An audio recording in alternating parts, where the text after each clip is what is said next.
ও ভাই, আমি শেষ, আমি শেষ। আমার কি অপরাধ? ও আল্লাহ গো, এটা কি তুমি দেও নাই আল্লাহ? আমার ভয় ভর্তি ভয়, আমার সারা জীবনের সঞ্চয় আমার আর কিচ্ছু রইল না ভাই। আমার বল যা থাকে সেটা বাইরে, কিন্তু গাড়ির ভাই আমি তো রাজনীতি করি না।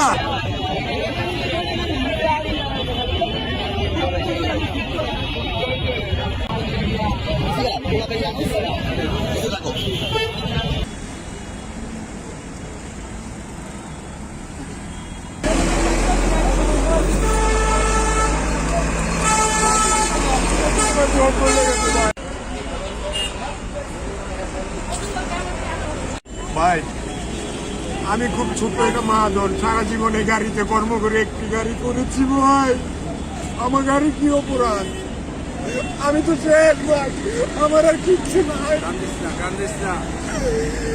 আমি কি বলবো রে ভাই, আমার বলার কিচ্ছু নাই। লাখ লাখ মানুষ দেখতেছে ভাই, কিন্তু আমার গাড়ি, আমি গরিব মানুষ ভাই। ও আল্লাহ গো, এটা কি তুমি দেও নাই আল্লাহ? আল্লাহ, আমার গাড়িটা, আমি গরিব মানুষ রে ভাই। ভাই আমি গাড়ির সামনে ছিলাম না, আমি আইসা শুনছি যাত্রী নামাইছে, গাড়ি এখন গ্যারেজে চলে যাবে। ওই অবস্থা আমার গাড়িতে দাও দাও করে আগুন দিয়ে লেগেছে, হয়তো পিছন দিকে কেউ কিছু মারা দিচ্ছে ভাই। আমার ভয় ভর্তি ভয়, আমার সারা জীবনের সঞ্চয় আমার আর কিচ্ছু রইল না ভাই। একটা গাড়ি করতে মনে করেন আপনার অনেক টাকা খরচ ভাই 50-60 লাখ টাকা লাগে একটা গাড়ি করতে ভাই। 60 লাখ টাকার মতন মনে করেন একটা গাড়ি করতে সময়। আমি এই দেশের সরকারের কাছে বলতে চাই, গাড়ির কি অপরাধ? গাড়ির মহাজনক কি অপরাধ? এই গাড়ি দিয়ে বাংলার সবাই চলে ভাই। আমার গাড়িটা কেন পড়লো ভাই? এই গাড়ি যদি বন্ধ থাকে সারা বাংলাদেশ অচল হয়ে ভাই একদিন গাড়ি না চললে গাড়ির দুঃখ বুঝে বন্ধ থাকে মানুষ। সারা বাংলাদেশ অচল হয়ে যাবে। তাহলে আমাদের গাড়ির আমাদের গাড়ি কি অপরাধ? গাড়ির ড্রাইভার আমরা এমনকি গাড়ির মালিক আমার গাড়িটা কেন পড়লো ভাই? এদেশের সরকারের কাছে আমার অনুরোধ। রাষ্ট্রীয় সম্পদ, এই রাষ্ট্রীয় সম্পদ কারো ক্ষতি আমার করার গাড়িটা কোনো তারা অধিকার নেই। কেন জ্বালালো? কেন ক্ষতি হবে? আমার বল যা থাকে সেটা বাইরে, কিন্তু গাড়ির ভাই আমি তো রাজনীতি করি না, সাধারণ জনগণ, আমি কর্ম করে খাই, আমার সারা জীবনের সঞ্চয়। ড্রাইভার সারা জীবনের আমি সঞ্চয় দিয়ে একটা গাড়ি শেষ করছে, সেই ভাই। গাড়িটা আজকে পুড়ে গেল।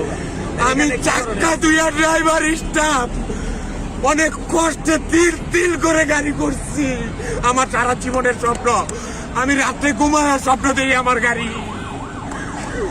আমার গাড়িটা মাত্র টিপের থেকে আসলো ভাই। এই দেশের সরকার কে দেখে না, এই দেশের মানুষ কি দেখে না?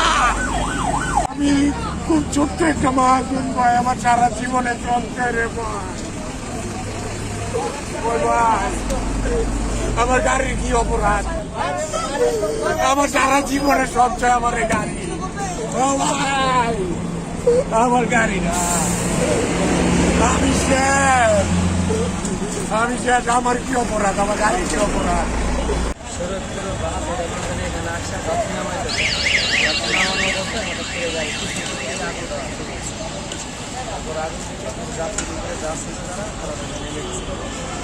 ক্ষয়ক্ষতির অবস্থা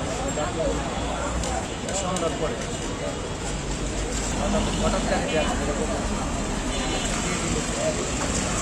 গাড়িটা আসতেছিল মনে হয় সুরাতপুর থেকে আসলে এখানে যাত্রীর নামাইতেছিল, এর মধ্যে কয়েকজন যাত্রী নামতেছিল। আমি দেখলাম যে পিছনে আগুন লাগে, খুব জোরে চলে গেল, পরে আগুন বলতেছিল। পরে আজকে আমরা সবাই ঘুরে এসে দেখি যে গাড়িগুলো আসলে